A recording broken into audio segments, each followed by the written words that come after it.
eu sou o Heró e vou apresentar para você a atividade que você deverá fazer durante essa semana em sua casa.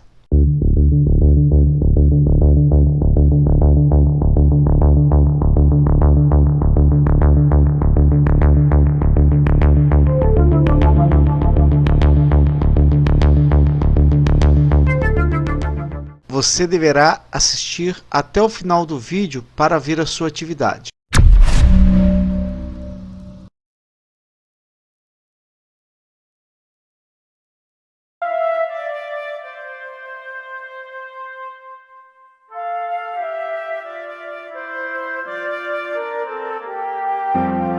No dia 31 de outubro de 1517, as 95 teses escritas por Martinho Lutero foram colocadas nesse lugar. Não exatamente nessa porta que não é a original. A partir desse dia se comemora o Dia da Reforma de Lutero, um marco importante na história do cristianismo. Agora, por que essa reforma aconteceu? Quais os interesses políticos da Igreja e do Estado naqueles dias? Qual o cenário da Europa? Quem estava envolvido nesse processo? Por que Lutero foi excomungado da Igreja Católica? Seria Lutero um santo reformador? Eu sou Rogério Nachev, estou na Alemanha em busca destas e de outras respostas e quero te convidar a vir comigo a percorrer os caminhos de Lutero.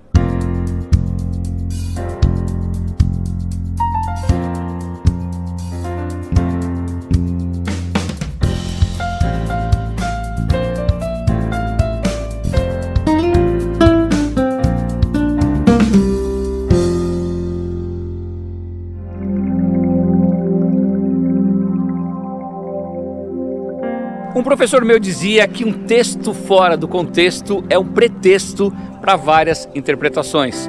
Por isso, entender a Europa da época de Lutero é muito importante para que possamos compreender a sua reforma. Eu vou dividir a história em vários tópicos para facilitar o nosso entendimento.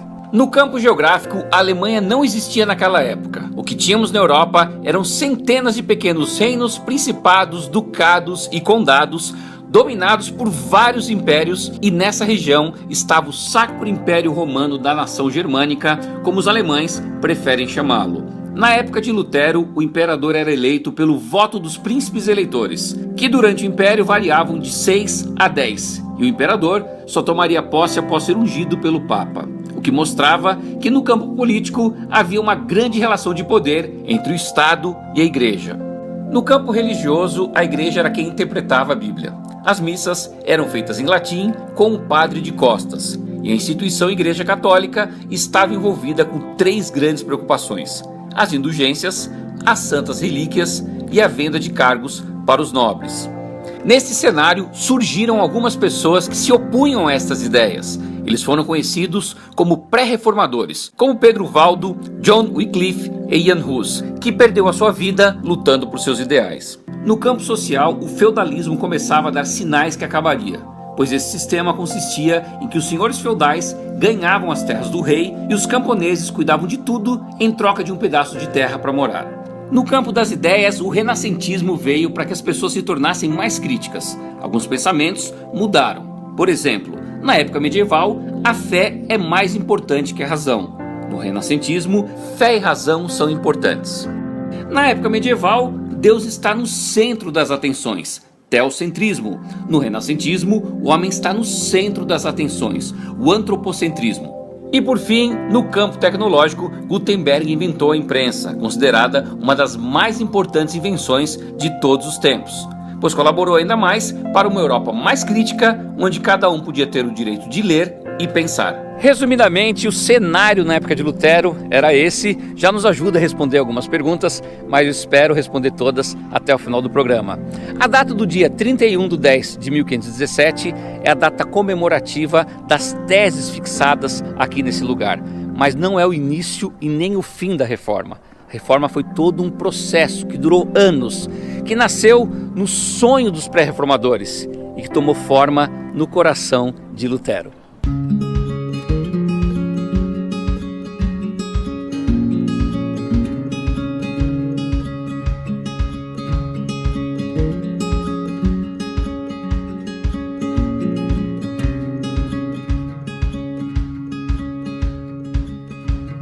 Nosso caminhar pela vida de Lutero começa na cidade de Eisleben, onde no dia 14 de novembro de 1483 ele nasce e recebe o nome de Martin Luther. Ao que nos conta a história, Lutero teve uma educação muito rígida com seus pais Hans Luther e Margaret Lindemann. A casa de Lutero está um pouco diferente desde a época que ele nasceu, principalmente a parte interna, que já não guarda mais os objetos ou os móveis da família. A parte externa está praticamente intacta. Hoje, esse lugar é um museu com uma exposição permanente. Logo no dia seguinte do seu nascimento, Lutero é levado a poucos passos daqui, na igreja de São Pedro e São Paulo, onde é batizado. Antes de visitar a igreja, nós vamos entrar no museu e ver uma peça diferente relacionada à reforma.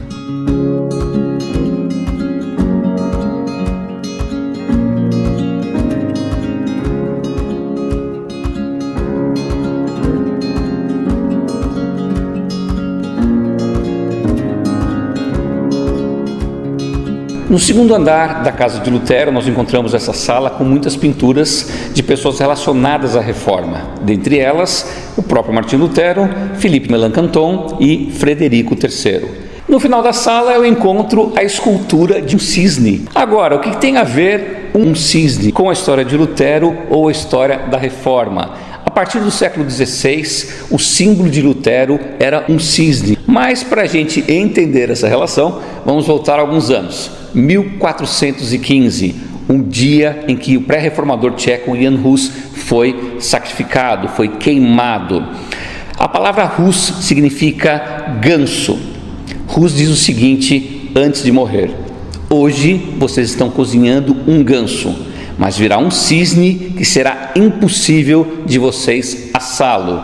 Dentro do coração de Jan Hus já existia o sonho de que nasceria um grande reformador. Nesta exposição na casa de Lutero, encontramos muitos documentos e escritos originais, impressos e de próprio punho de Lutero e seu fiel amigo Philippe Melanchthon. Como disse, a parte interna perdeu sua forma de quando a família Luther vivia aqui, e este lugar se tornou patrimônio histórico desde 1817, conforme esse documento que vemos na casa. Agora é a hora de visitar a igreja onde Lutero foi batizado.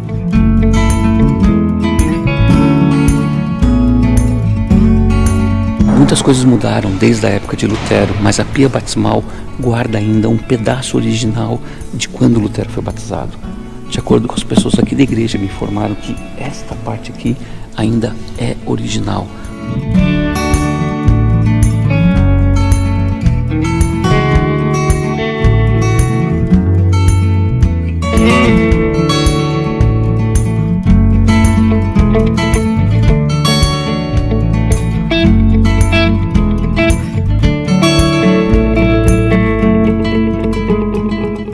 Agora, o fato é que essa igreja é a única no mundo que eu conheço, pelo menos, que tem 2 lugares para as pessoas serem batizadas. Eles podem optar tanto pela aspersão como pela imersão. Quando Lutero tinha apenas 1 ano de idade, os seus pais resolveram mudar de Eisleben para Mansfeld, para onde eu estou indo agora. A família de Lutero chega a Mansfeld sem muitas posses. Seu pai começa a trabalhar com mineração de cobre, profissão que teve até o final da sua vida. Essa foi a casa onde a família se estabeleceu e Lutero viveu neste lugar por 12 anos. Aqui Lutero experimentou uma educação muito rígida dos seus pais, que sempre o educaram conservadoramente dentro dos preceitos da religião.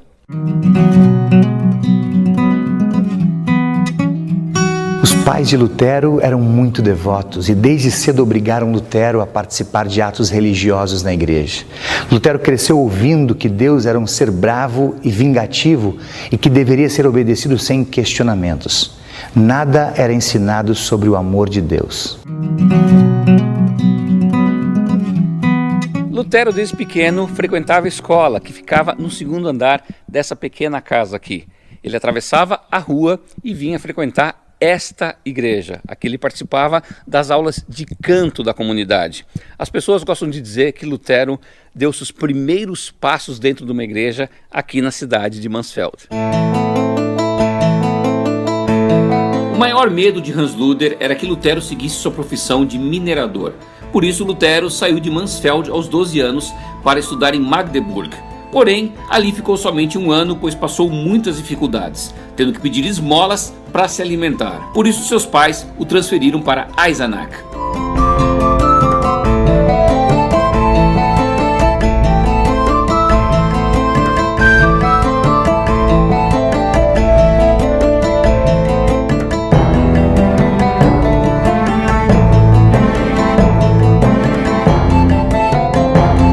Em Eisenach, Lutero veio morar com os seus tios, parentes da sua mãe. Infelizmente, passou muitas necessidades por aqui. Tinha que sair à rua pedindo por sua própria comida.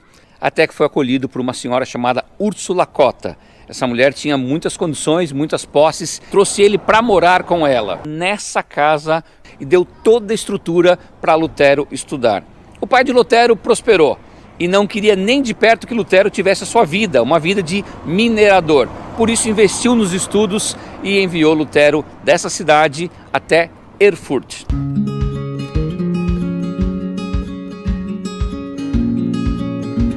Lutero chegou em Erfurt no ano de 1501 com apenas 17 anos. A cidade era muito próspera, centro intelectual da região, tinha mais de 1000 estudantes. Lutero, muito animado, ingressou nessa universidade, onde se formou mestre em artes. Aqui ele fez gramática, retórica, metafísica e lógica. E depois se formou doutor em filosofia. Mas o seu pai ainda não estava satisfeito com tantos títulos que Lutero tinha. Ele queria que Lutero fosse um advogado. Lutero ingressou no mesmo ano no curso de Direito. Mas mal sabia o seu pai que ele ficaria apenas 6 meses estudando essa matéria.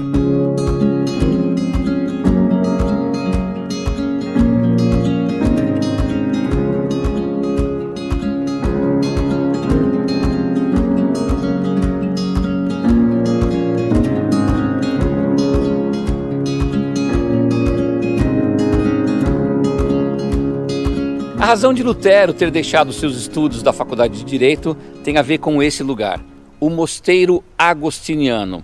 Lutero tinha algumas questões muito importantes para serem resolvidas dentro de si, muitos medos. O seu maior medo era o da morte. A situação se agravou quando Lutero estava retornando da casa dos seus pais em Mansfeld. Era o dia 2 de julho de 1505. No caminho, a cerca de 10 quilômetros aqui da cidade, começa uma enorme, forte tempestade. Lutero não tinha para onde correr, não havia abrigo. Chuva, trovões e raios era o que cercava Lutero naquele momento. Com muito medo da morte, Lutero se ajoelha e faz uma oração para Santana, a mãe da Virgem Maria. Santana, se você me salvar, eu me tornarei um monge. Sua oração foi ouvida. No dia 17 de julho de 1505, Lutero entra nesse convento. Não existe nenhum registro histórico de que esse relato realmente tenha acontecido. Algumas pessoas acham que Lutero quis convencer o seu pai, provar que ele tinha que sair do curso de Direito e entrar no mosteiro. Afinal, sua oração foi para Santana, a padroeira dos mineradores, profissão do seu pai. Mas o seu pai não ficou nada satisfeito com isso, e muito menos os seus amigos. Mas Lutero não hesitou, entrou no mosteiro.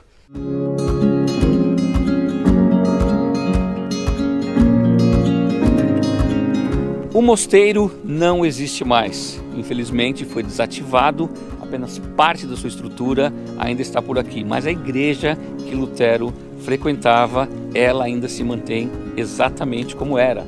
Está aqui na minha frente.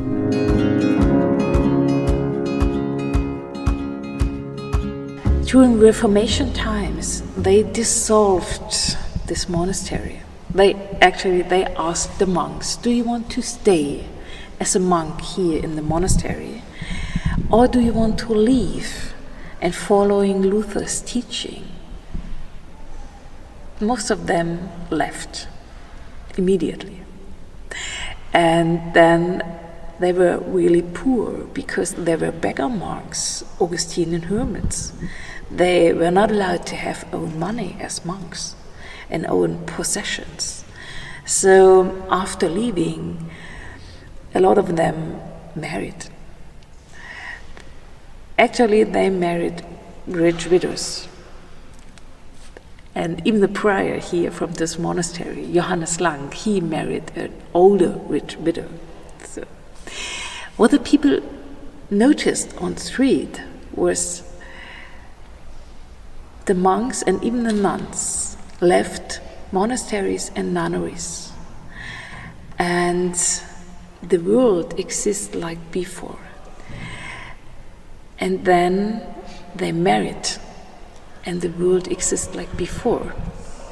And maybe they get children without horns or something like this, normal children, and the world exists like before. It was not the way the Pope said before. So the people thought maybe there is something right, what Luther said. Mas os primeiros anos de Lutero aqui no mosteiro não foram nada fáceis, porque a ordem agostiniana era muito severa. The Augustinian order was, in the time of Luther, very, very strict, especially this monastery here. They had to wake up 12 o'clock midnight and then praying hours here in the church 7 times a day, 7 days a week, and so on, without a day off, without holidays also. And they had a lot of rules here. You have to learn it during novitiation time, the first year. For example, it was not allowed to love. It was not allowed to bring somebody to love. You don't had the right to speak with another monk in his cell, or they couldn't lock the cell, or they were not allowed to speak with each other during meal, something else. So, like Luther, he was chosen to be a student here in General Study School. He studied theology. When he studied 2 o'clock or 3 o'clock in the morning, then maybe they were tired and maybe they slept over books. Of course, this was not allowed. Every Friday, the monks met in the chapter's room, and this was the place to for open confession. They had to confess what they did wrong. So then he had to confess, I slept over the books. But in the case he forgot, maybe another monk saw it, then the other monk had to confess that he slept, and so on. It was very, very strict order. Maybe this was a reason for Luther to choose this special order to be a part of it. We do not know why he chose this Augustinian hermits. We had Benedictines, Dominicans, Franciscans, and so on, all orders here in town, but he chose the Augustinian hermits.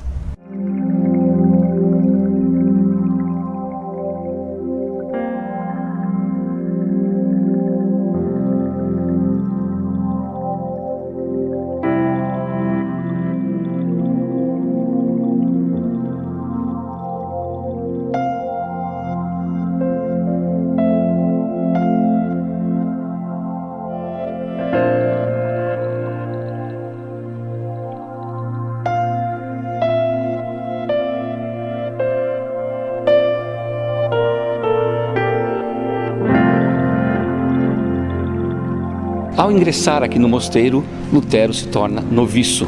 Sua cerimônia acontece exatamente neste lugar.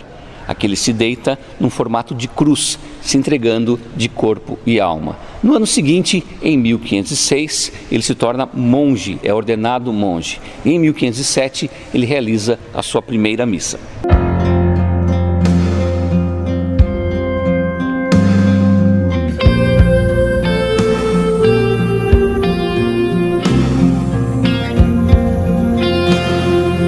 Alguns estudiosos dizem que Lutero sentou nesse lugar antes de fazer a sua primeira missa.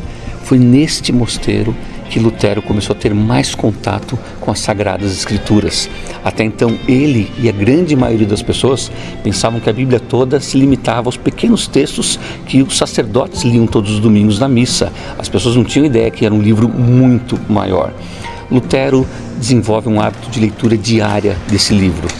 E conforme ele foi desenvolvendo só a leitura da Bíblia, mais ele foi se aprofundando com as suas novas ideias. Lutero era muito querido na cidade, tanto que saía por aí todos os dias pedindo esmolas, alimentos para a igreja. Trabalhou até como coveiro aqui no mosteiro. Aqui começou a construir o seu caráter de reformador. Foi aqui que nasceram as primeiras sementes da reforma.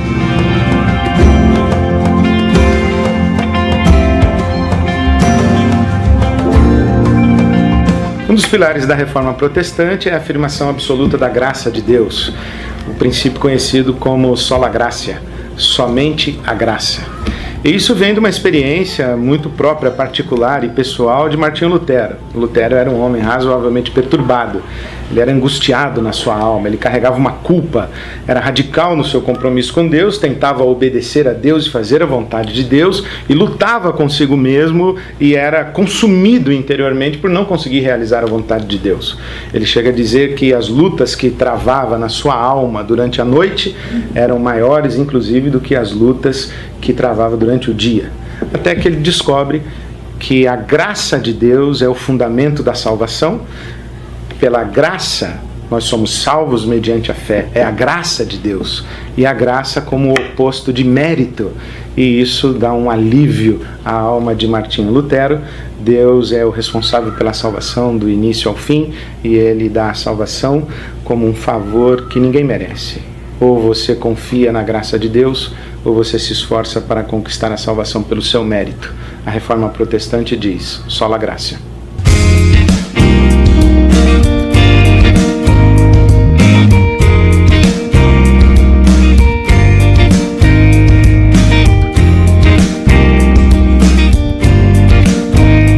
A ordem de Lutero era muito rigorosa e severa, mas não por isso era menos rica.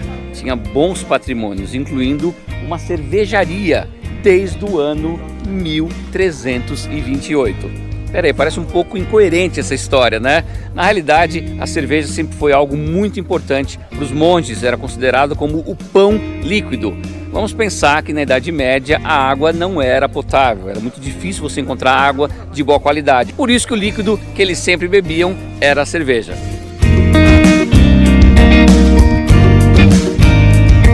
Em Erfurt, Lutero conhece Johann von Staupitz, seu superior no mosteiro. Ele foi seu mentor espiritual e pai na fé. Lutero dizia que se não fosse Staupitz, ele teria afundado no inferno. Staupitz foi o maior incentivador para que Lutero fosse estudar e lecionar em Wittenberg. E foi assim que Lutero termina uma fase importante da sua vida em Erfurt e se dirige para Wittenberg, onde ali começam suas maiores divergências com a igreja. Mas será que Lutero queria mesmo romper com a igreja? A reforma é um tema central na vida da igreja. Tem um dito que diz, Ecclesia reformata semper reformanda, que a igreja que se reformou, ela continua sempre com a incumbência de se reformar a cada momento. E essa reforma que se pedia era uma reforma in capite, na cabeça, et in membris, e nos membros da igreja, que se queria dizer que o povo fiel tinha que se reformar de costumes que não eram adequados aos costumes cristãos, mas sobretudo a cabeça da igreja, que tinha realmente entrado num período muito infeliz, não só o Papa, mas também bispos. Então esse clamor da reforma era um clamor geral na cristandade. E quem puxou o fio da reforma, os primeiros foi Francisco de Assis, com a questão da pobreza, atender os pobres, viver pobremente, não ter propriedades, então podia questionar a riqueza na igreja. Depois teve na Inglaterra, com Wycliffe, um grande clamor para ter o povo acesso à palavra de Deus. Wycliffe traduziu a Bíblia para o inglês, ter reforma, uma igreja mais local, menos subordinado a Roma. A mesma coisa na Boêmia com Hus, que pedia liturgia na língua vulgar, pedia menos riqueza na igreja. Então esse clamor, e se convocou um concílio de reforma, que foi o Concílio Lateranense V, que foi de 1512 e 17, onde se aprovou um grande programa de reforma, mas não houve nenhuma vontade política da parte do papado de pôr a caminho essa reforma. E é nesse momento, então, que Lutero, decepcionado, apresenta as teses de reforma, que não eram de ruptura, era o pedido, reforçar o pedido e pedir um novo concílio, porque aquele havia fracassado.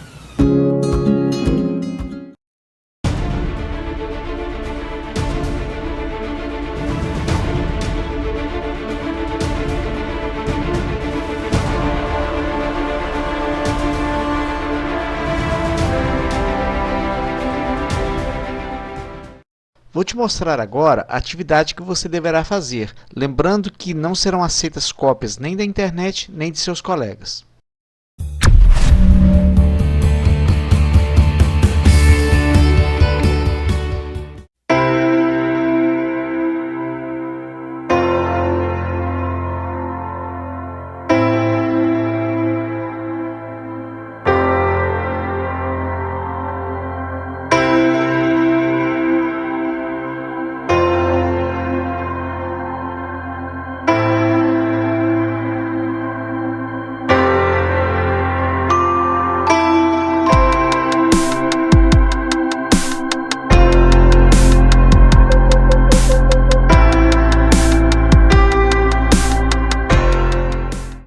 Espero que você tenha gostado da atividade dessa semana.